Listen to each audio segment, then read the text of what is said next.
किस क्या जुड़ जाती है? वीडियो आती है, यहाँ से आपको काटनी होती है ना, जैसे जैसा वो होता है तो उसको काट सकते हैं और जो वीडियो को जोड़ के। ठीक है, बता लीजिए हमको का जुगाड़ है। पता तो लगे जो भी सही है ना। ये बना लिया। अब देखो यहां से देखिए, 4 जिलों में ये टाइगर प्रोजेक्ट चल रहा है। ये 12 इसमें नहीं है, याद रखना। अब आ जाओ, 4 ही अभ्यारण्यों को जोड़ा गया है। अच्छा, क्षेत्रफल कितना है इस अभ्यारण्य का? इसमें जो अभ्यारण्य जोड़े गए, बाघ प्रोजेक्ट में अभ्यारण्य कौन कौन से जोड़े गए, ठीक है ना? अच्छा, कौन कौन से अभ्यारण्य होंगे? एक तो होगा दर्रा अभ्यारण्य, एक होगा कौन सा? मुकुंदरा हिल्स, ठीक है ना? तीसरा कौन सा है? राष्ट्रीय चंबल घड़ियाल अभ्यारण्य, बूंदी में है ना वो, तो राष्ट्रीय चंबल घड़ियाल, ठीक है ना, अभ्यारण्य। एक तो ये जोड़ा गया, और एक जोड़ा गया है आपका कोटा का है जवाहर सागर, है क्या नहीं? जवाहर सागर कहाँ है? जवाहर सागर, हाँ, इनको जोड़ करके और यहाँ पर आपका टाइगर प्रोजेक्ट बनाया गया है जवाहर सागर, ये जोड़ा गया है आपका। अच्छा, दर्रा अभ्यारण्य कहाँ पर है? कोटा के अंदर। कहाँ पर है? कोटा के अंदर। ये कहाँ पर है? मुकुंदरा हिल्स बोलो, झालावाड़ के अंदर। अच्छा, राष्ट्रीय चंबल घड़ियाल अभ्यारण्य कहाँ पर है? ये बूंदी के अंदर। और ये कहाँ पर है दोस्तों? कोटा के अंदर। कहाँ पर? कोटा के अंदर, ठीक है ना? इनको और इसमें जोड़ दिया गया है, जोड़ करके बड़ा किया गया है। बाकी जिले जो है ये ध्यान रखना, इन जिलों में ये फैला हुआ है, ठीक है ना? इनको, इन अभ्यारण्यों को इसमें इसके साथ जोड़ा गया है। आई समझ में नहीं आई बात? उसके बाद में क्षेत्रफल कितना है बोलो? 1135 वर्ग किलोमीटर है, इतना इसका क्षेत्रफल है, ठीक है सर? उतार दीजिए। अब आकर्षण पे चर्चा करेंगे कि इसमें क्या क्या आकर्षण है।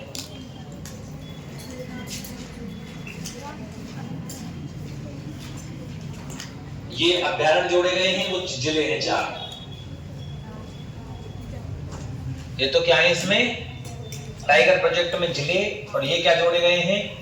अभ्यारण्य भी जोड़ दिए गए हैं।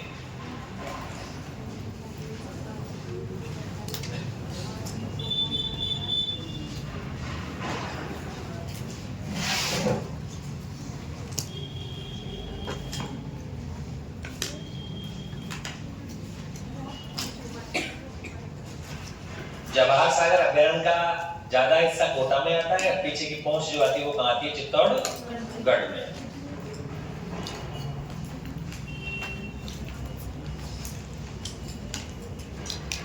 तो पीछे की पहुंच भी तो शामिल हो चुकी है ना?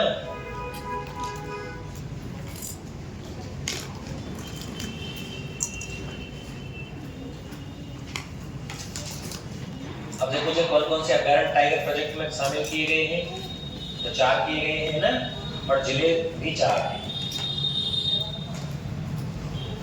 देख लिया?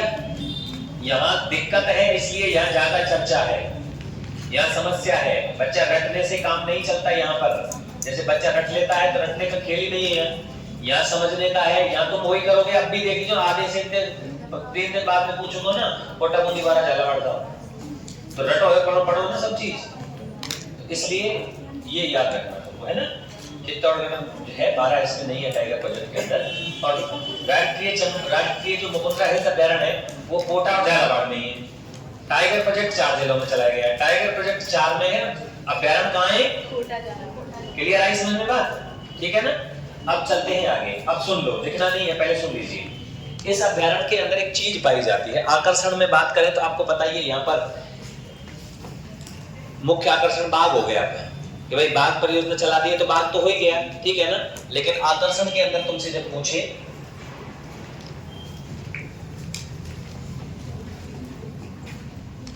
प्रमुख आकर्षण, तो प्रमुख आकर्षण में पहला तो आपका बाघ हो ही चुका है, बाघ परियोजना चली है इसलिए बाघ हमने कर दिया। दूसरे नंबर का जो आकर्षण है, जो पहले नंबर पे हुआ करता था, आज भी पहले ही नंबर पे टेंशन मत लेना, वो है यहाँ पर पाया जाने वाला हीरामन तोता। कौन सा तोता? मैंने आपको हीरामन तोते को कई बार बता रखा है। हीरामन तोते का एक नाम और है क्या? गागरोनी तोता। ये यहाँ पाया जाता है। गागरोनी तोता क्या काम करता है साहब? गागरोनी तोता का वैज्ञानिक नाम आपसे पूछे तो इसका वैज्ञानिक नाम भी आता है, ठीक है ना, वैज्ञानिक नाम। और वैज्ञानिक नाम आप सब जानते हैं, एलेक्जेंड्रिया पैराकीट। एलेक्जेंड्रिया पैराकीट इसका क्या नाम है? वैज्ञानिक नाम है एलेक्जेंड्रिया पैराकीट। सही है ना? अब आता है साहब आपका, इसका और क्या नाम है? इसको कहते हैं हिंदुओं का आकाश लोचन। क्या कहते हैं? हिंदुओं का आकाश लोचन पक्षी।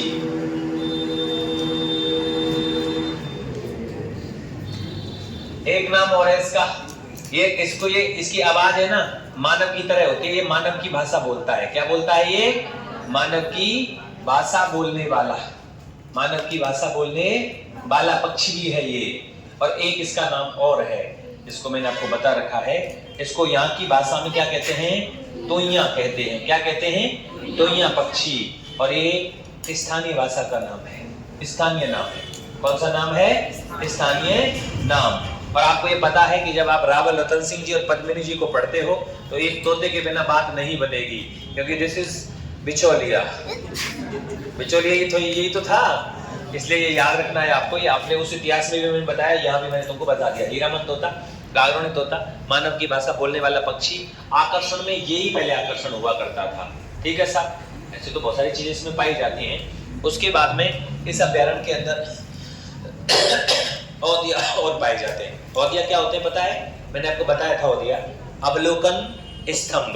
जंगल के अंदर छोटी बिल्डिंग बनाई जाती है, उसको ऊपर चढ़ जाएंगे तो उसको देखेंगे जंगली पशु कहाँ हैं, वहां से शिकार कर लेते थे, उनको औदिया बोलते हैं, अवलोकन स्तंभ बोलते हैं। बंकर नीचे होता है, औदिया ऊपर होता है, ठीक है ना। झामर, अमजार, बोडा, तलाई, रामसागर, 5 इसमें क्या बने हुए हैं? औदिया बने हुए हैं। औदिया भी मैं लिख देता हूं भैया। औदिया कितने हैं इसमें? टोटल 5 औदिया हैं। कितने हैं? 5। औदिया का मतलब क्या होता है? अवलोकन स्तंभ। अवलोकन स्तंभ का मतलब क्या है? किसको देखते हैं? अवलोकन स्तंभ किसको देखेंगे? जंगली जीवों को, जंगली जीवों को देखने का स्थान, जंगली जीवों को देखने के लिए, ठीक है ना, को देखने के लिए बनाए जाते थे। औदिया कितने हैं? 5 के नाम लिख देता हूं। जामर, अमझार,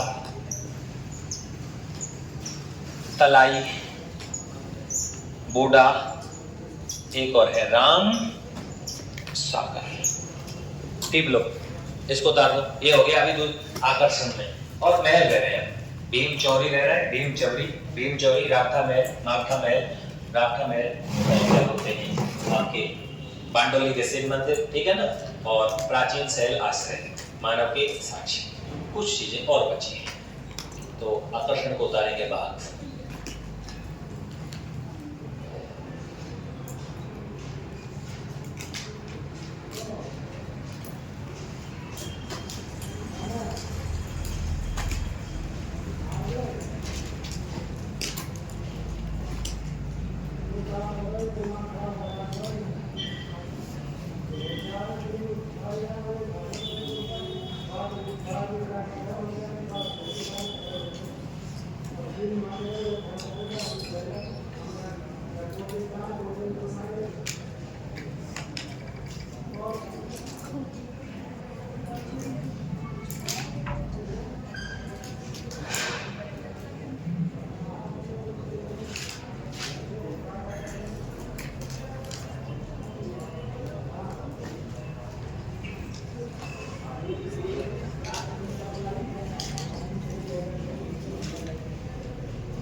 लिया? बढ़िया लिख दिए। अवलोकन स्तंभ होते हैं हिंसक पशुओं को देखने के जंगल में बने हुए स्थानों को क्या कहते हैं? औदिया, है ना? अब सुनो, दो तीन चीज और है, उनको लिख देते हैं। अब ये तो आकर्षण में हो गए। एक तो जीव पाया जाता है आपका हीरामन तोता पक्षी, और एक बाघ। बाघ परियोजना चली है तो बाघ पाया जाता है, ठीक है ना? कुछ स्मारक वगैरह है, उनको लिख दीजिए। अब देखो, गागरोन को दुर्ग काय में आवे वो, अभ्यारण्य में आवे वो, मुकुंदरा हिल्स में ही आवे वो ना। अरे जो वो अभ्यारण्य है गागरोन का, वो भी तो मुकुंदवाड़ा की पहाड़ियों में लिखवाया था तुमको यार। देखो उसमें दुर्ग में ना लिखवाया हो, तुम पढ़े लिखे तो है ना, हाँ हाँ करे बिना काम है।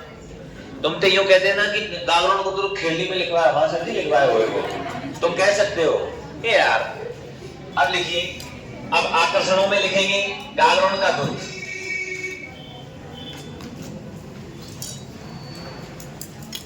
रावठा महल, भीम चमरी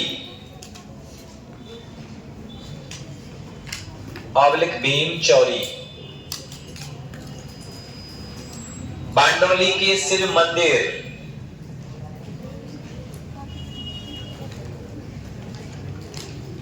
बांडोली के शिव मंदिर,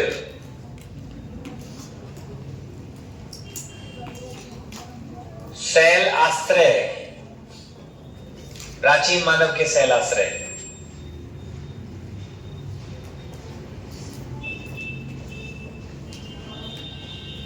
प्राचीन शैलाश्रय, ये बता दीजिए। ये पाए जाते हैं दुर्ग के अंदर।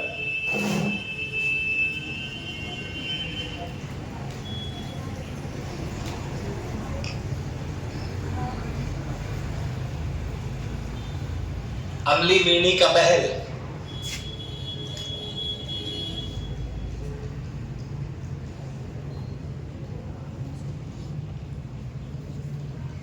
अमली मीणी का महल,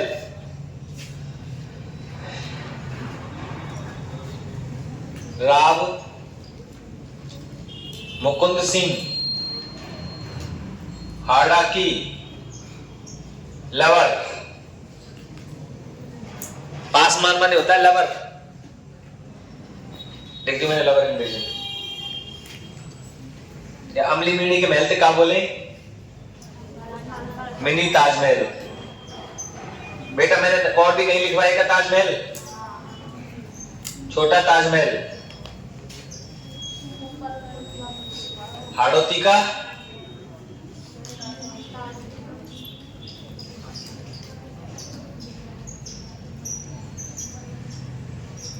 लिख दीजिए।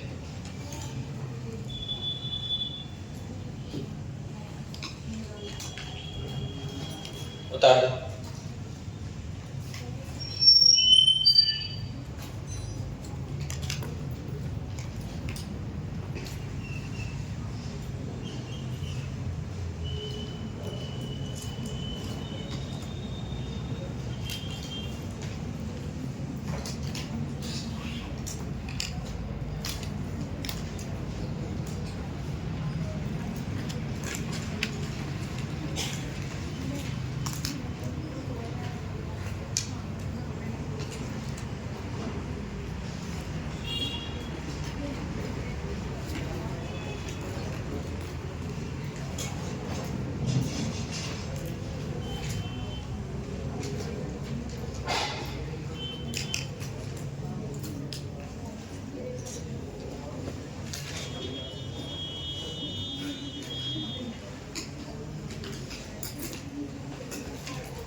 लिख लिया। ये आकर्षण हो गया। अभ्यारण्य हो गए पूरे, राष्ट्रीय पार्क। अब नीचे लगा दो नोट। चौथा राष्ट्रीय पार्क घोषित, बोलो कुंभलगढ़। और बने को कौन सा पता ना है, घोषित हुई एरोप्लेन बनाते, ठीक है।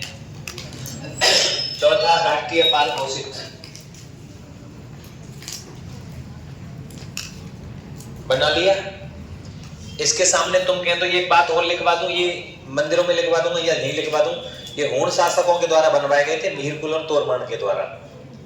चाहे तो लिखें तो लिख दीजिए, नहीं तो कोई बात नहीं, मंदिर पढ़ाएंगे जब लिखवा देंगे, सही है ना। हट उतार लिया, आगे बढ़े, बोर्ड पे देखो, अभ्यारण डाल दीजिए 26 या 27, 27 अभ्यारण 27। राष्ट्रीय पार्क कंप्लीट हो गए। अभ्यारण को लिखना नहीं है कुछ भी, पहले दिमाग में कहानी बिठाना। मैं कहानी सेट करता हूं तुम्हारे दिमाग में थोड़ी सी, उसको सेट कर लेना, ठीक है ना। यहां से एक प्रश्न बनेगा। सबसे पहले नंबर पर डाल दीजिए आप लोग सरिस्का। कौन सा? सरिस्का। सरिस्का है कहां पर?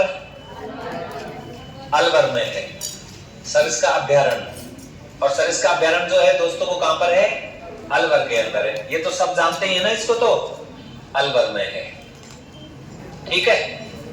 अब आते हैं बात, जो मेन बात है उसको समझो। ये अभ्यारण्य कब घोषित किया गया था? ये अलवर के राजाओं का शिकार स्थल हुआ करता था। वही डेट 1 नवंबर 1955, इसको क्या घोषित कर दिया गया? अभ्यारण्य घोषित। लिखना नहीं है तुमको कुछ भी, एक बार समझ लो बस। 1 नवंबर, कई लोग लिखते रहते हैं ना, उनको ये ऐसे सोचे मास्टर देख ना रहो, हम लिख लें 1 नवंबर 1955 क्या घोषित हुआ था? अभ्यारण्य घोषित, ठीक है। अब क्या होता है साहब, इसमें एक टाइगर प्रोजेक्ट चलाया गया और मैंने तुमको ये लिखवा दिया था, टाइगर प्रोजेक्ट।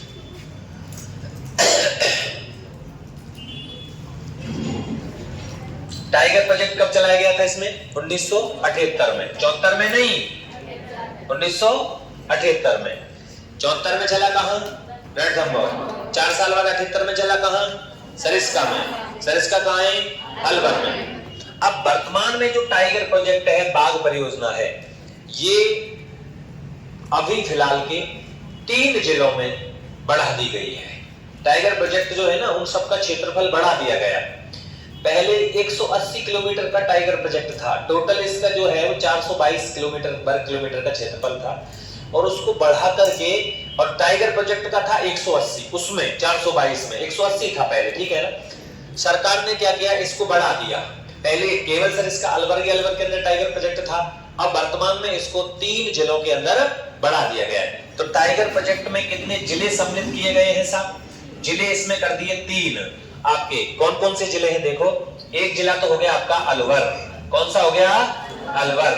एक जिला हो गया आपका कोटपुतली बहरोड। कौन सा? कोटपुतली बहरोड। और एक जिला हो गया आपका कौन सा? जयपुर। कौन सा? जयपुर। जयपुर है, ध्यान रखना। अब 3 जिलों के अंदर का ये टाइगर प्रोजेक्ट चल रहा है। अलवर के अंदर कौन कौन से अभ्यारण्य इसमें सम्मिलित किए गए हैं सब? अलवर के अंदर आ गया आपका सरिस्का। कौन सा आ गया? सरिस्का अभ्यारण्य इसके अंतर्गत आ रहा है। सरिस्का ए आ रहा है। कौन सा आ रहा है? सरिस्का ए। प्लस आ रहा है सरिस्का, खुद सरिस्का। सरिस्का में 2 पार्ट हैं, सरिस्का ए और सरिस्का। और एक इसमें घोषित किया गया है आपका जयपुर का जंबा रामगढ़। कौन सा? जंबा रामगढ़। जंबा रामगढ़ मैंने बताया था बांध भी है, बांध गंगा नदी पे बना हुआ है, वो ये बनाया गया है। तो कोटपुतली बहरोड और जयपुर वाला ये क्षेत्र इसमें ले दिया गया, जिसमें 3 अभ्यारण्यों को भी शामिल कर दिया गया है। 3 अभ्यारण्यों को जोड़ करके टाइगर घूमेगा भैया यहाँ में, ठीक है ना। तो उसको अलग से क्षेत्र बना दिया गया। क्षेत्रफल की बात करें तो क्षेत्रफल भी आप याद कर सकते हो। देखो क्षेत्रफल है 12 और 13। कितना? 12, 13, पॉइंट 3 और 4। 12, 13, 3, 4 नहीं रहेगा यार, किलोमीटर स्क्वायर। किलोमीटर स्क्वायर इतना ये इसका टाइगर प्रोजेक्ट का क्षेत्रफल रखा गया है। पहले कितना था? मात्र 180। कितना था? 180। और अब कितना कर दिया है? और सुनो, आपसे पूछे सरिस्का अभ्यारण्य कहाँ है, तो भैया सरिस्का अभ्यारण्य तो कहाँ है? अलवर में। सरिस्का अभ्यारण्य तो अलवर में। सरिस्का टाइगर प्रोजेक्ट कितने जिलों में है? 3। 4 कहां से हो गए? 3। कौन कौन सा? अलवर, कोटपुतली बहरोड और जयपुर। और सरिस्का टाइगर प्रोजेक्ट कितने अभ्यारण्यों में है? बोलो 3 या 4? 3 या 4? 3 तो है यार। सरिस्का ए, सरिस्का और जब्बा रामगढ़। मैं 4 हाथ कर दूंगा तो 4 थोड़ी हो जाएगा, 3। और क्षेत्रफल कितना हो गया? 12 13 12 13 पॉइंट 3 4 12 13 3 4 किलोमीटर स्क्वायर। ये हो गया साहब। अब आकर्षण की बात करते हैं तो ये क्या है? एक बात और लिख देते हैं साहब। यह अलवर के राजाओं का क्या था? अलवर के राजाओं का आखेट स्थल था। आखेट स्थल था, स्थल था। लेकिन आपको पता है आखेट बंद कर दिए गए। मैं तुमको एक बात और बता देता हूं। राजस्थान में पहला एक राजा हुआ था अलवर का महाराज तेज सिंह, जिसने स्वतंत्रता प्राप्ति से पहले फॉरेस्ट सेटलमेंट एक किताब तैयार करवाई थी, पीली किताब, येलो बुक, जिसको नाम दिया गया था फॉरेस्ट सेटलमेंट।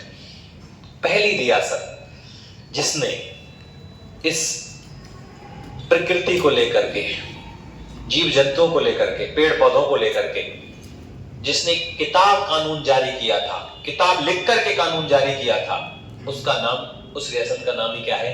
अलवर।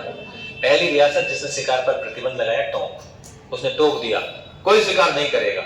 जोड़ते जोड़ते प्रतिबंध लगायो, जोड़ते। और जिसने किताब लिख दी, किताब तो यार किताब ही होती है, इसलिए लव कब लिखा जाता है? Love letter. किताब में तो लिखा जाता है ना लेटर। तो तुम ध्यान रखना कि किताब किसने लिखी है? हमने। हम है लवर वाले। लवर, अलवर, लव राजस्थान का जिला यही है, ठीक है ना। Forest settlement. और उस किताब का नाम क्या था? पीली किताब, येलो बुक। लिखवाऊंगा मैं आपको। उसका नाम था फॉरेस्ट सेटलमेंट। तो सबसे पहले राजस्थान में कौन सी रियासत थी जिन्होंने वनों के लिए फॉरेस्ट सेटलमेंट नामक किताब तैयार करवाई थी? और फॉरेस्ट सेटलमेंट भी किया था कि कितने क्षेत्रफल, कितने हिसाब से वन होना जरूरी है। वो कौन सा क्षेत्र है? अलवर है, वो अलवर रियासत है, ठीक है ना। तो ये भी आपको लिखा जाएगा। पहले आप लोग ये उतार दीजिए। अच्छा, ये इसका क्षेत्रफल है, किसका? टाइगर प्रोजेक्ट का। अब हम इसमें पढ़ेंगे कि भैया यहाँ पे क्या क्या क्या क्या चीजें हैं, उन पे हम चर्चा कर लेंगे।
बना लिया।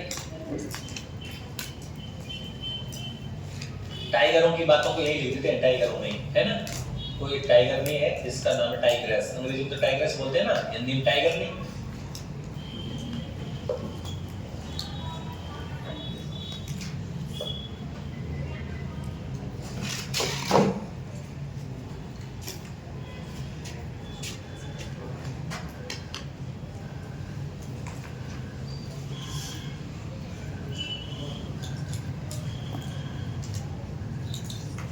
इसके सामने लिखना है यार। राजस्थान की कौन सी दूसरी बात परियोजना है ना?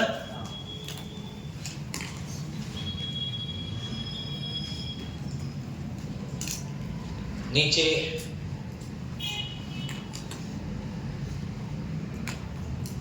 उतार लिए।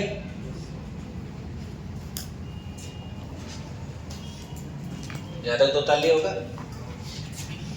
अब लिखो प्रमुख टाइगर।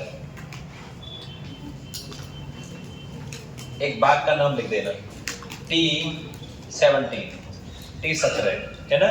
इसका नाम कृष्णा रखा गया। क्या रखा गया? कृष्णा रखा गया। कृष्णा कौन है? कृष्णा पूनिया और है, खिलाड़ी है। कहाँ फेंके वो? भाला?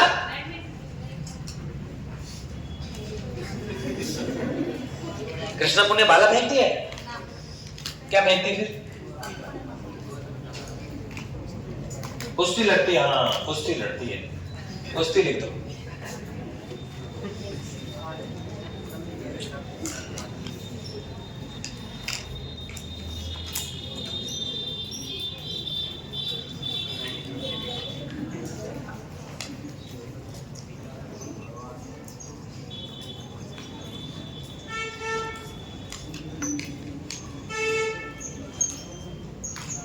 खिलाड़ी कृष्णा पुनिया के नाम पर है ना।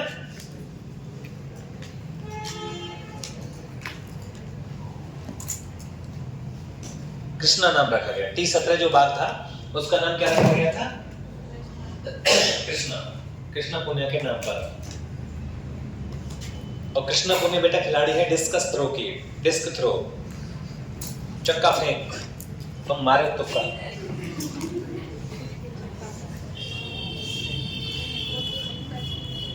डिस्क थ्रो खिलाड़ी।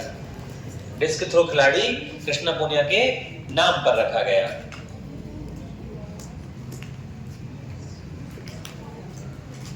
सही है। अब लिखेंगे साहब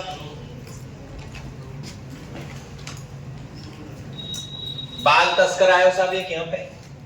अच्छा, डॉक्टर सलीम अली का संबंध।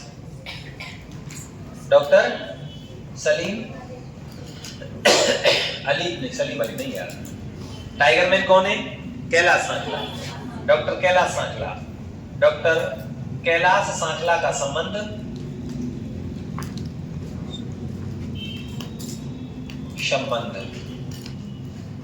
सरिस्का अभ्यारण्य से रहा।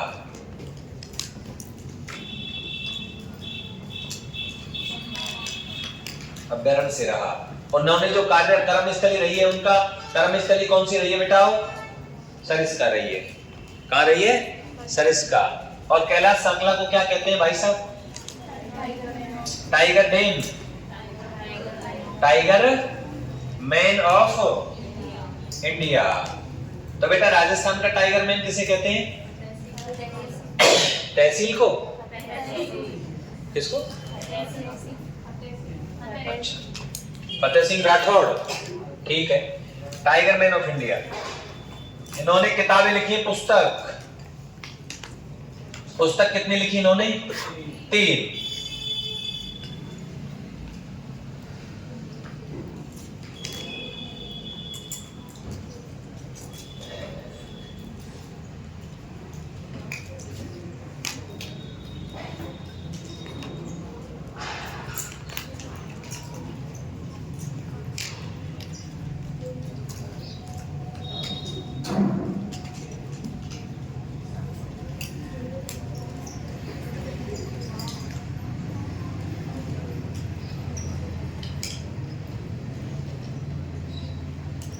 The story of Indian tiger.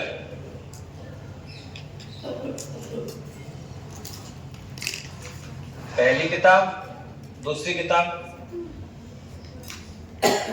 तीसरी किताब। ठीक है, इधर नोट लगा देते हैं।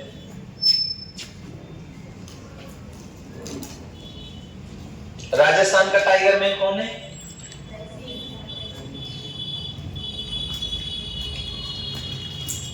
फतेह सिंह,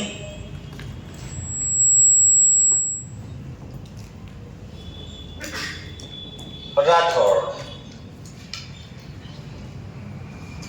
जोधपुर के ये भी, और कैलाश सांगला भी जोधपुर के हैं। अभी मैं इसमें तुमको समझाऊंगा कि सर जी किताब तीन क्यों क्यों लिखी है इन्होंने। उपनाम लिखा देता हूं भाई साहब।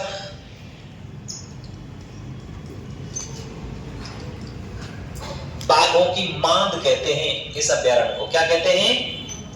बाघों की मांद। जबकि बाघों का घर किसे कहते हैं? रणथंभौर को। भारतीय बाघों का घर किसे कहते हैं? रणथंभौर को, है ना। और बाघों की मांद किसे कहा जाता है? सरिस्का को।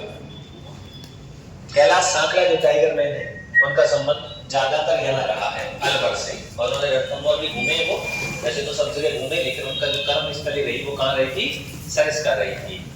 अब हम आपको एक छोटी सी कहानी समझाएंगे, फिर आप उसको कि सर के क्या क्या मामला हुआ है। फिर एक प्रयोग करेंगे, सफल प्रयोग 28 जून 2008 एक बबली और एक सुल्तान को लाया जाएगा, क्योंकि यहाँ कुछ गड़बड़ होने वाला है ना।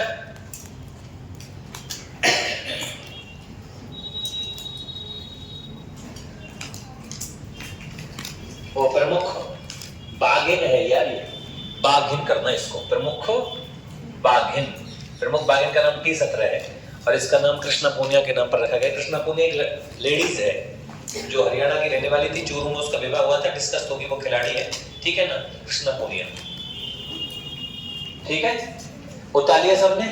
क्या अभी उतार रहे हो? उतार रहे हो कि उतार लिया? उतार लिया। कहानी सुन लो, आ जाओ। देखो ऐसा वैसे मैंने तुमको बता दिया। ये आपका कौन सा अभ्यारण्य है? सरिस्का। कौन सा अभ्यारण्य है? सरिस्का। क्या हुआ सर? एक बाघ तस्कर था, संसार चंद्र। कौन था? संसार चंद्र। मैंने एक दिन और बताई थी कहानी। वन विभाग के कर्मचारियों से मिल गया 2008 में। काम तो गलत ना कर रहा है, सबने बाघ स्वाहा कर दिए, एक बाघ की पहुंच ना छोड़ी। बाघ खत्म, मार के ले गया। तस्कर था, बाघों को मारता था, फिर बेचता था। उसके अंगों को, ऑर्गन्स जो होते थे, खाल वगैरह, उनको महंगी बिकती है। आप जैसे विद्वान लोग गए घूमने के लिए, टाइगर सफारी के लिए। सरिस्का में कोई आदमी क्यों जाएगा? जंगली भैंस ने देखने, बाघ देखने जाएंगे। टिकट भी बाघ का लिया है, बाघ प्रोजेक्ट है तो बाघ का ही लेंगे। घूम के आगे 2-4 जंगली कुत्ता मिल गए, भेड़िया बोले जिनके, एक आध जरक मिल गए, 2-4 हिरण मिल गए, और भी दिख गए। लेकिन हम गए किसके लिए थे? टाइगर के लिए। टाइगर नाम की कोई चीज यहाँ दिखी ही नहीं। चलो मैं देख आया, मेरे लिए नहीं दिखा होगा। बहुत सारे लोग गए, किसी को भी टाइगर नहीं दिखा। एक बार कुछ सरकार के ही लोग गए थे, बड़े बड़े कर्मचारी लोग गए थे, नेता नंगड़े गए होंगे एक आध, उन्होंने जाकर के देखा, वहां बाघ दिखाई नहीं। शक हुआ ऊपर से जो टाइगर प्रोजेक्ट चला रहे हैं उनको कि कोई ना कोई लफड़ा है। पता लगा, जांच हुई, पता लगा कि चोटा है संसार चंद्र, पूरा चोर है, एक नंबर का तस्कर है ये तस्कर। इसने सारे बाघ मार दिए और सबको मार करके बेच दिया मार्केट में। कुछ अवशेष खाल वगैरह इसके घर पे रखी है, महंगे बिकते भाई। पकड़ लिया। संसार चंद्र से पूछा, हाँ भाई संसार चंद्र तू क्या चाहता है? बोले साहब मैं तो कुछ नहीं चाहता हूं, मैंने तो बाघ सल्टा दिए, एक भी बाघ नहीं है। एक आध बाघ तो होएगो छोटो मोटो बच्चा, साहब मैं तो बच्चा ने और बड़े ने सबन ने बीन लाए, तो बाघ नहीं है इसमें, एक भी बाघ नहीं है, एक भी बाघ नहीं दिखा। परीक्षण करवाया गया, दिखवाए, खोजने के लिए कहा भाई ढूंढो को बाघ मिले। तो वो संसार चंद्र से ज्यादा किसको पता, वो तो तस्कर था ना, उसने कहा सर एक भी बाघ नहीं है, मैंने सब बाघ सुलटा दिए, अब तो मैं एक आध हिरण और सांवर वगैरह को और काम में लेता हूं। और इसके घर से बरामद किए गए जहां ये रहता था सांवर के सींग। सांवर का सींग इतना बड़ा होता है, दवाई में काम आता है, बिकता है महंगा, और बहुत सारी चीज। बाघ की खाल, बाघ के दांत मिले, पता लग गया भाई ये है, चलो ठीक है। अब टाइगर प्रोजेक्ट चल रहा है तो इधर उधर से टाइगरों की व्यवस्था की गई थी, आपको पता है रणथंभौर से आया है। और वो 28 जून 2008 को विश्व का पहला बाघ प्रत्यारोपण प्रयोग सफल हुआ। कौन से अभ्यारण्य में? सरिस्का में। तो वो अभ्यारण्य में सफल किसमें हुआ प्रयोग? सरिस्का में। और वो बाघ और बाघिन आए कहां से थे? रणथंभौर से। तो बाघ बाघिन आए तो रणथंभौर से थे और उनका प्रयोग कहां हुआ सफल? सरिस्का में हुआ। ये बात आपको उधर भी मैंने बताई थी और यहां मैं इसको लिखा दूंगा। तब इन्होंने किताब लिखी थी अपने जो टाइगर मैन है, वो लिख रहे थे द टाइगर। कौन? The tiger. टाइगर रहते थे इसमें। अब सब टाइगर चले गए, बिल्कुल टाइगर नाम की चीज नहीं मिली। कैलाश सांखला कह रहे हैं कि साहब इसमें टाइगर नाम का कोई बच्चा नहीं है, हमने यहाँ टाइगर देखे, अब नहीं है। उसके बाद में 2008 में जब टाइगर आए तो उन्होंने देखा कि साहब टाइगर आ गए हैं, तो उन्होंने किताब लिख दी the return of tiger. Tiger वापस आ गए, ठीक है ना। उसके बाद में फिर उन्होंने और लिख दी किताब a tiger of Indian, story of Indian tiger. एक भारतीय बाघ की कहानी। भारतीय बाघ कैसा होता है, क्या खाता है, क्या पीता है, जो रिसर्च करता है उस वही तो जानता है ना। इस तरीके से उन्होंने 3 किताबें लिखी और उनका संबंध इसी अभ्यारण्य से रहा है। तो मैं छोटी सी घटना लिखा देता हूं। बाघ तस्कर का नाम लिखो भैया। सरिस्का का बाघ तस्कर।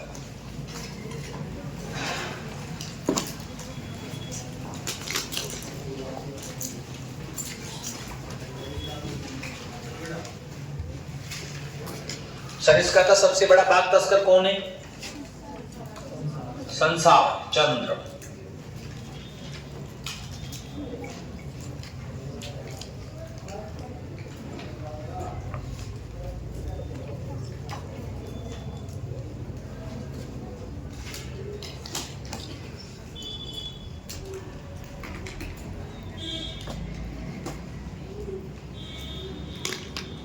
शिकार किया 2008 तक तो इन्हें सारे के सारे बाघ सुलटा दिए भाई साहब। 28 जून 2000 कितने? 8।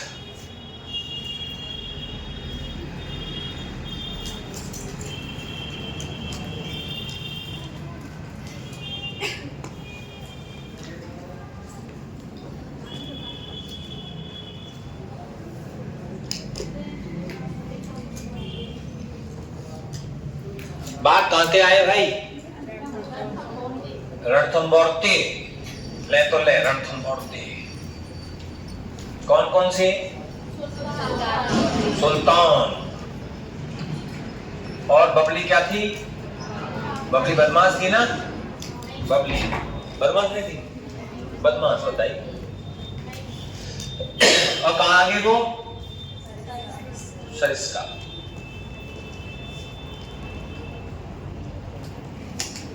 बना दीजिए भाई साहब।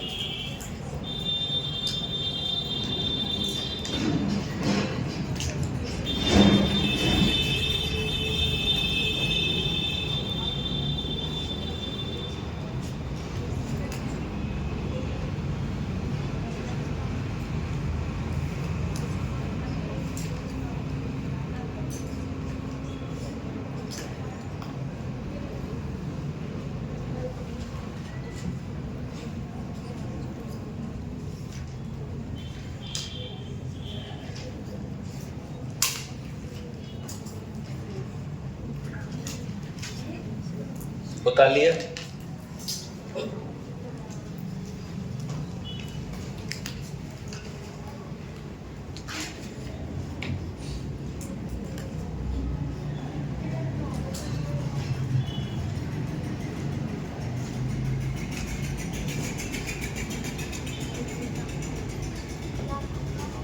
बना लिया नहीं?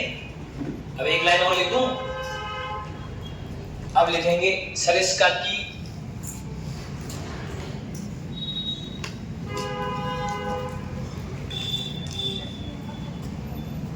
सरिस्का की है ना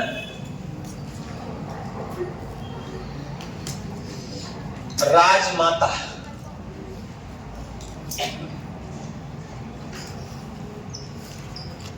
बाघिन ST2 जनवरी 2024 स्मारक बनाया गया। ये सबसे वृद्ध बाघिन है भैया ST2।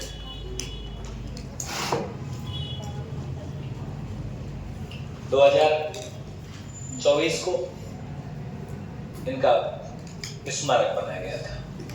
एक तो मछली का बना हुआ है रणथंभौर में, और सरिस्का की जो राजमाता के नाम से जानी जाती है ST2 है ना, उसका सरिस्का के अंदर है।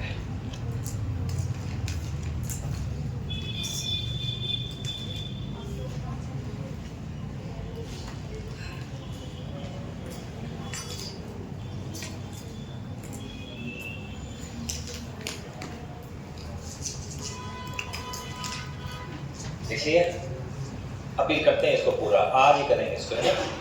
अब देखो अगला जो है वो इसके अंदर आकर्षण है, उसका नाम है साहब एक कबूतर पाया जाता है, हरा कबूतर। क्या पाया जाता है भाई साहब?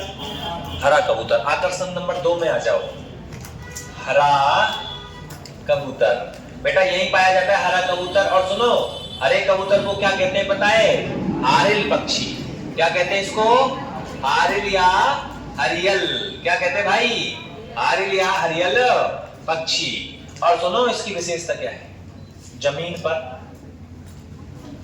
पर पैर नहीं रखता। जमीन पर क्या नहीं रखता? पैर नहीं रखता। तो फिर क्या रखता है? टांट।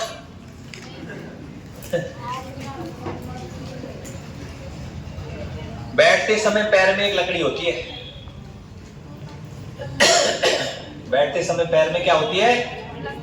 एक लकड़ी रखता है भाई साहब। एक बार क्या हुआ, बहुत समय की बात है, ये हरा कबूतर क्या है, बैठ रहा था जमीन पर बैठ रहा था। तो उस जगह पर भूकंप आ रहा था और इसने पैर रखे, और पैर रखते ही वहां से धरती फट गई, भूकंप आ रहा वहां। इसने सोचा मैं जब भी पैर रखता हूं जब भी धरती फट जाती है। उसके बाद में इसने अपने हरे कबूतर जो है उनकी सबकी मीटिंग बुलाई कि भाई मैंने पैर रखा और वो धरती फट गई, इसलिए आपसे भी निवेदन है कि आप भी जमीन पर पैर नहीं रखोगे। तो फिर किसी बुजुर्ग हरियल ने कहा कि पैर तो रखेंगे आप, लेकिन आप एक लकड़ी पैर में रखेंगे। क्या फायदा ये दुनिया नष्ट हो जाए, हमारी वजह से तो नहीं होना चाहिए ना। पक्षी कितना समझदार है, इसलिए ध्यान रखना, ये वाली बात है। ये अपनी कहानी है, बट ये पैर रखता ही नहीं जमीन पर। हरियल कहते हैं ये शिकार बहुत किया जाता है, इसका शिकार बहुत करते हैं। गया कहाँ गया वो?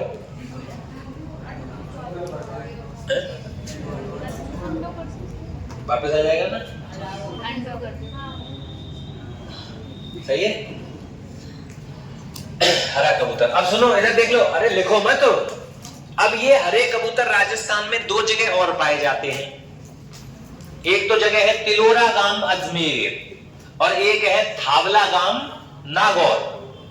तिलोरा गांव अजमेर और थावला गांव नागौर, यहां पर भी हरा कबूतर पाया जाता है, जो कुवड़ पट्टी है। एक मैंने तुमको कभी समझाया होगा, कुवड़ पट्टी।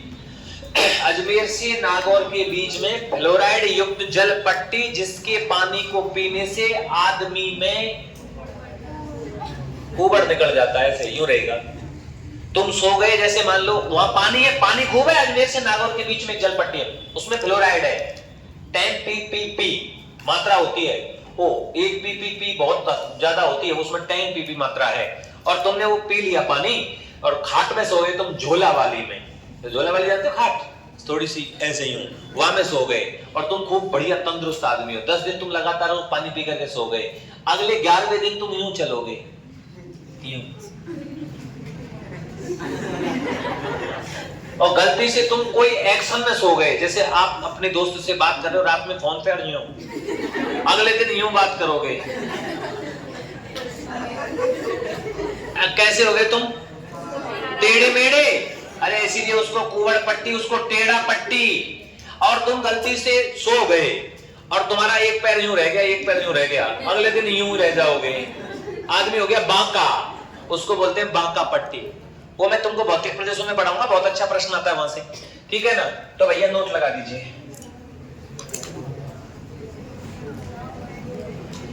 हरे कबूतर, टिलोरा अजमेर,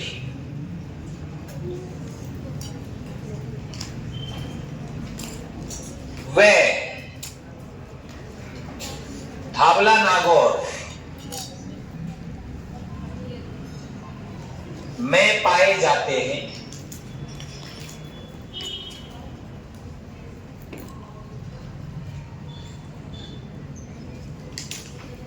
में पाए जाते हैं।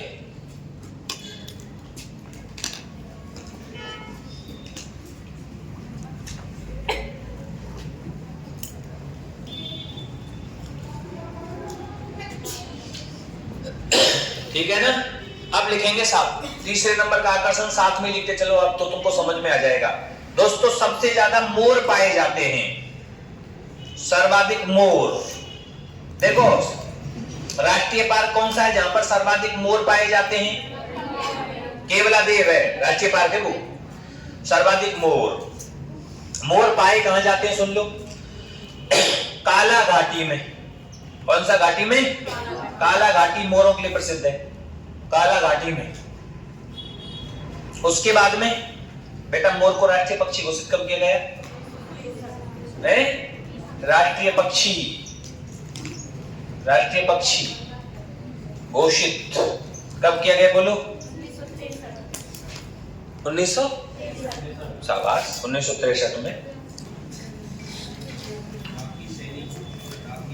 राखी कौन है? राखी, राखी आप हो। सर्वाधिक मोरों वाला अभ्यारण्य है ना भाई?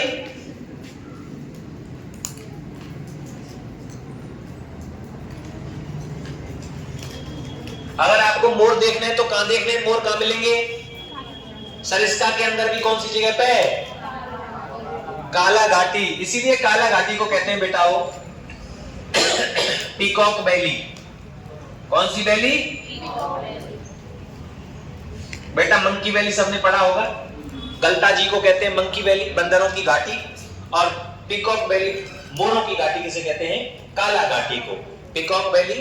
पीकॉक वैली का हिंदी में, अंग्रेजी में से हिंदी करें तो क्या बनेगा? मोरों की घाटी। और मुझे कोई बताएगा सबसे पहला जो कानून आया था वन्य जीवों के लिए वो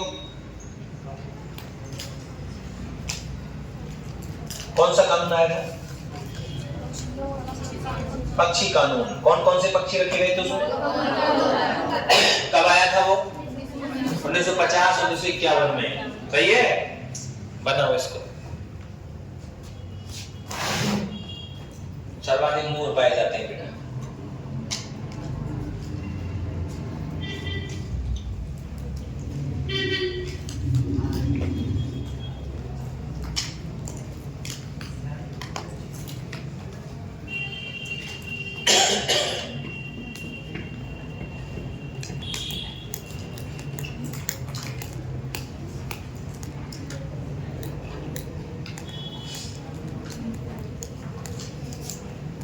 देख लिया?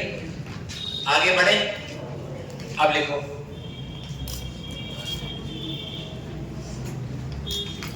इसके अंदर एक होटल है, वो है सॉरी सिलीसेट झिलीसी में आती है ना, तो इसके अंदर एक होटल है आरटीडीसी का होटल। आरटीडीसी का होटल है इसमें। आरटीडीसी का मतलब तो समझते हो ना? होटल का नाम पता क्या है? नहीं पता ना तुमको? तो देखो होटल टाइगर डेन। कौन सा? Hotel tiger den. बेटा होटल टाइगर डेन जो है वो किस में संचालित है भाई साहब? वो तो लिखा ओ, यह है शीला महल में। कौन से महल में?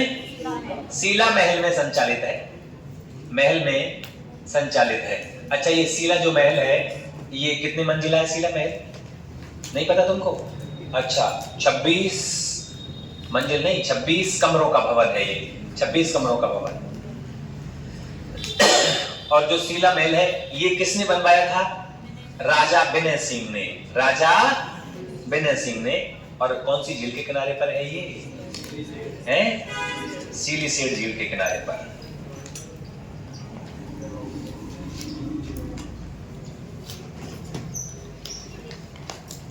किनारे पर उतारो भाई साहब। आरटीडीसी का होटल टाइगर, होटल सरिस्का कहाँ है? यही थे hotel Sariska, hotel tiger dam थे। होटल सारस कहाँ है? भरतपुर में, केवला देव के पास। बना लीजिए आरटीडीसी का hotel, hotel Sariska, hotel tiger dam.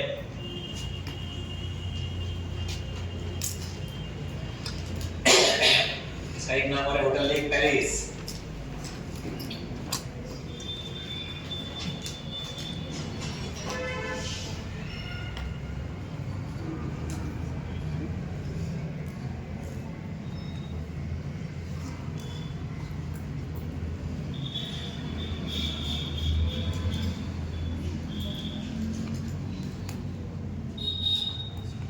लिख लिया? अब आ जाओ कमेटी। सरिस्का में वन्य जीव की जांच के लिए, सरिस्का में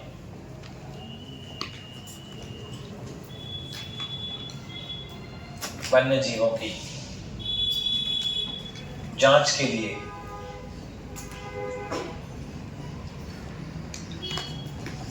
गठित कमेटी।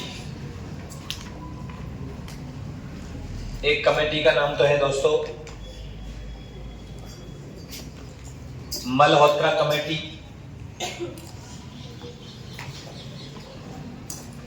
मल्होत्रा कमेटी है ना, ये दोनों की जांच करेगी। ये करेगी साहब बाघन की जांच, कितने बाघ हैं हमें, और मोरंग की ओर करेगी। मोर राष्ट्रीय पक्षी है ना, मोरों से शिकार ज्यादा किया जाता है। इधर मेव जाति के लोग रहते हैं भाई साहब, वो चरमर करला मोर है। और एक कमेटी है कैलाश सांखला, कैलाश सांखला कमेटी। ठीक काय की जांच करेगी कैलाश सांखला? बोलो, बाघन की जांच।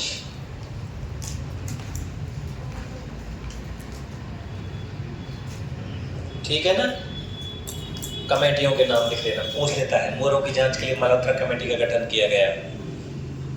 अब इसके अंदर आकर्षण रह रहे हैं, हमको लिखवा देता हूं तुमको। आकर्षण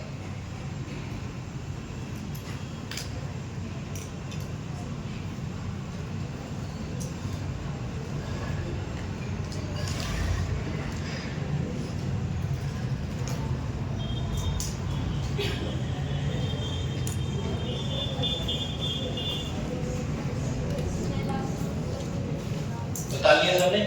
आकर्षण लिखता चलो।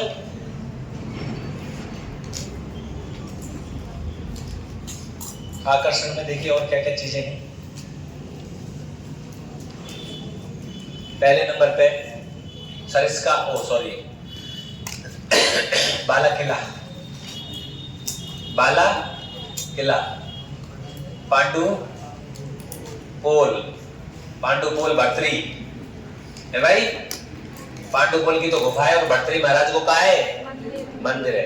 महाराज भर्तरी के साथ में जैसा हुआ वो किसी के साथ में नहीं होना चाहिए, पता है ना तुमको।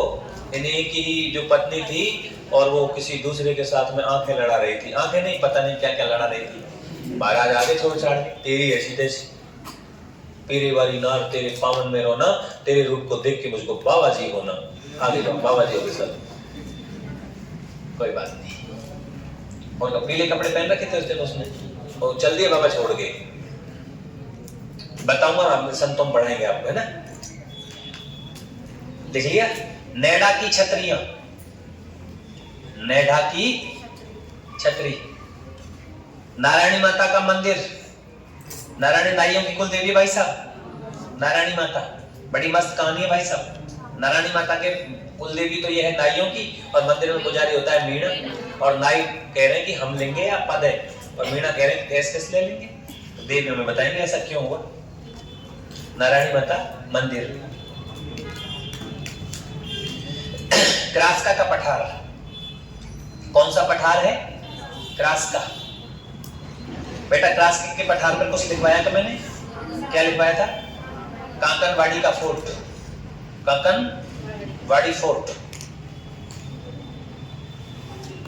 राजौरगढ़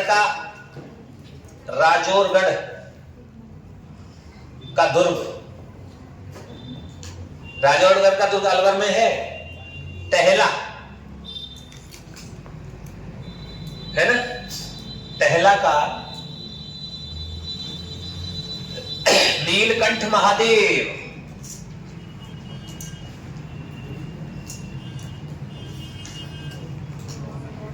नीलकंठ महादेव, टहला का नीलकंठ महादेव दुनिया का एकमात्र शिवलिंग है नीलकंठ महादेव का। दिखाएंगे तुम कभी, देखो। टहला का नीलकंठ महादेव मंदिर है ना।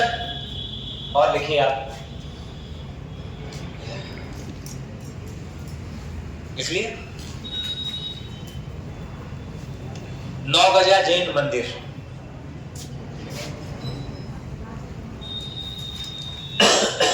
नौ गजा जैन मंदिर।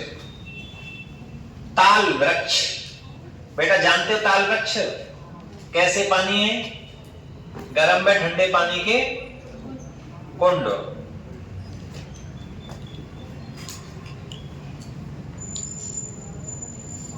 गर्म में ठंडे पानी के 2 कुंड हैं, है ना। ताल वृक्ष महर्षि तालव्य की स्थली है, पांडुपोल के अंदर है ये। सोमेश्वर महादेव,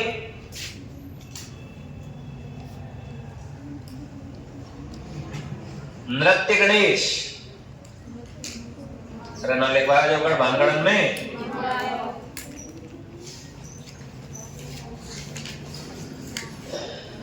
ठीक है,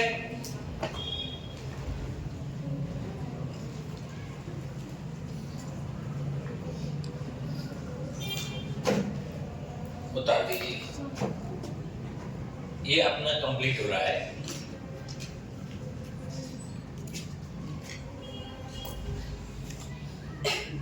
पांडुपोल हनुमान जी लिख लिए। आज सुबह कहानी सुनाई बच्चा तुमको, इतको सोते हुए हनुमान जी, पांडुपोल हनुमान जी।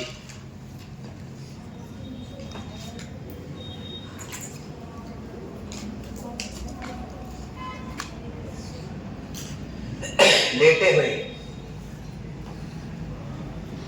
ऑब्लिक सैन मुद्रा में,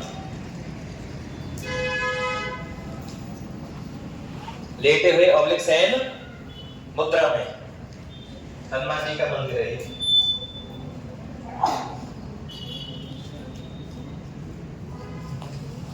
बना दिया, पूरा कंप्लीट होता है। 1947 फॉरेस्ट सेटलमेंट की किताब, पीली किताब, येलो बुक, महाराजा तेज सिंह के द्वारा। ठीक है ना। तेज सिंह वही है जिन्होंने एकीकरण पर हस्ताक्षर किए थे, अलवर के अंतिम नरेश तेज सिंह। देखो 1947 राजा तेज सिंह द्वारा सर्वप्रथम फॉरेस्ट सेटलमेंट कानून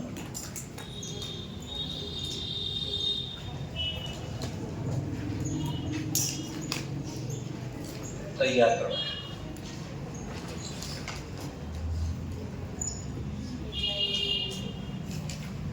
येलो बुक,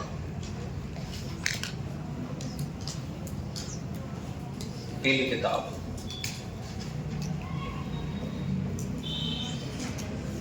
पीली किताब। ठीक है ना। ये आपका पूरा होता है काम, सरिस्का सब आगोयन काम जाम सब। ठीक है ना। जो आपने टहला का जो मंदिर लिखा है ना, कौन सा मंदिर लिखा है टहला का? नीलकंठ महादेव है ना। वो शिवलिंग अलग ही पत्थर से बना हुआ है। ऐसा एकमात्र पत्थर है और ऐसा कहते हैं, बता लिया तुमने, दिखाऊंगा शिवलिंग है, अलग ही पत्थर से है वो, है ना, बड़ा है। और ऐसा कहते हैं कि उसकी स्थापना पांडवों के द्वारा की गई थी। जब वो यहाँ रहे थे अपने अज्ञातवास के समय और अपने वनवास के समय, तो उन्होंने यहाँ पर स्थापना करी थी। बना लिया। लाली बात चला चल रहा हमारा बंद है वो यार।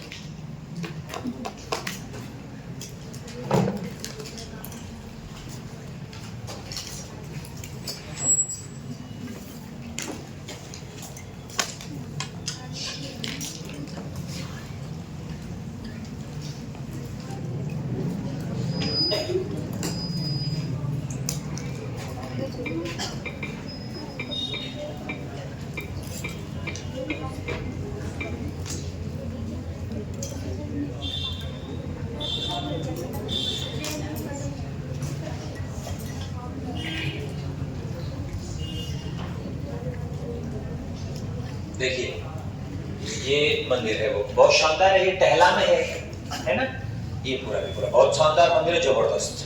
दूसरी चीज जो मूर्ति है वो देखिए क्या कैसी है। अच्छा ये आक्रांताओं ने तोड़ दिया इनको। हमारी संस्कृति इतनी गजब की संस्कृति थी, मंदिर इतने शानदार थे, सबको ध्वस्त कर दिया। आप सोचिए कि उस समय ये कितनी अच्छी चीजें रही होंगी जो आक्रांताओं ने ये तोड़ी हैं, और अब जो खड़ी है वो कहीं भी बहुत ज्यादा अच्छी हैं, लेकिन उनसे कहीं बहुत ज्यादा अच्छी जो टूटी हुई रही होंगी। मानते हो नहीं मानते हो? ठीक है ना। आप नागदा के अंदर देखिए, आप अलवर के अंदर देखिए, देखिए ये है, ये शिवलिंग है और ये पत्थर है ना, इसको नीलमणि बताया जाता है। क्या बताया जाता है? नीलमणि पत्थर इसको कहा गया है कि भाई ये जो पत्थर है, ऐसा पत्थर दुनिया में कहीं है ही नहीं। मतलब इस तरीके से शिवलिंग कहीं नहीं बन रहा है। पत्थर तो है लेकिन ऐसा ये उस समय का, आज की कंडीशन में देखें तो ये 3 रंग बदलता है दिन में। कितने रंग? 3 रंग बदलता है ये शिवलिंग, ठीक है ना। इस तरीके का उस समय का ये ऐसा कहते हैं कि उसी समय स्थापित किया गया था। बड़ा है, ऊंचा है, और अब आपको तो इसमें ऐसा दिखाई दे रहा है ये, ठीक है ना। हाँ देखिए नीलम पत्थर से, और नीलम पत्थर बहुत कैसा होता है, अपनी अंगूठियों में आता है नीलम। अंगूठी आती है नीलम की, छोटी सी गले महंगी है यार, नीलम लगते ही 2 गुनी रेट हो जाती है, 4 गुनी रेट हो जाती है। सोने के साथ में, चांदी के साथ में नीलम आता है, और वो सोने की तो रेट है ही है, और वो पत्थर की रेट और भी ज्यादा है। ये प्रॉपर ओरिजिनल नीलम का बना हुआ है, देख लीजिए, नीलमणि कहते हैं उसको, नीलम से बना हुआ है ये। आज की कंडीशन में इस पत्थर की कीमत, वैसे तो भगवान महादेव जी हैं, लेकिन इस पत्थर की कीमत बहुत ज्यादा होती है, और उससे उस समय का बना हुआ है। आक्रांताओं ने अटैक किया, आप सोच के देखिए कि उस पूरे मंदिर को तोड़ दिया गया बाहर से, है ना, लेकिन यहाँ तक पहुंचने में वो आक्रांता यहाँ तक पहुंच ही नहीं पाया। इसका मतलब कोई ना कोई शक्ति तो इसमें रही होगी। टूटा नहीं है, रह गया था। आक्रांताओं ने लेकिन कोशिश खूब करी हमने, लेकिन हम सोमेश्वर महादेव तक, अंदर तक पहुंचे, नीलकंठ महादेव तक अंदर तक नहीं पहुंच पाए। वो उनके साथ में चलते थे लोग, किताबें लिखते थे, तो ये उसी समय से है। अब देखिए इसको नीलकंठ महादेव, और ये फेमस है, छोटा मोटा मंदिर मत समझना, फेमस मंदिरों में आता है। मंदिरों में स्पेशल लिखवा रखा है नीलकंठ महादेव अलवर में, खूब धुआंधार पेपर में आता है, ठीक है ना। तो ये मणि से बना हुआ पत्थर वो महादेव, और अलवर के अंदर है, टहला के अंदर है नीलकंठ। कौन से पत्थर से बना हुआ है ये आप ध्यान रख लेना, ठीक है ना, नीलम पत्थर से बना हुआ है, ठीक है भाई। चलिए 3 बार रंग बदलता, देखो ये लिख रहा है यहाँ पर नीलम पत्थर से बना हुआ शिवलिंग दिन में 3 बार क्या बदलता है? रंग बदलता है। वैसे भी आप देखें तो 3 बार ही धूप होती है, सुबह हल्की धूप होती है, दोपहर में भयंकर धूप होती है, शाम को फिर धूप होती है। 3 तरीके के रंग इसमें दिखेंगे आपको। इस पत्थर की क्वालिटी ऐसी होती है, ठीक है ना। और उस महंगे पत्थर से उस समय निर्माण किया गया। आपको पता है यहाँ पर अलवर के राजाओं का राज रहा था।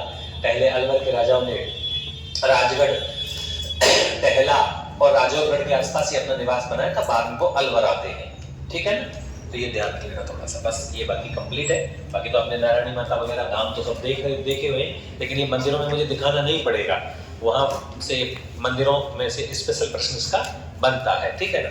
तो ये कंप्लीट होता है। बंद करें इसको, कल अगला कोई अभ्यारण लेंगे और उसको पढ़ाएंगे आपको। तो उधर क्या चल रहा था बताइए मुझे, किधर दुर्ग चल रहे, कौन कौन से करवा दिए तुमको?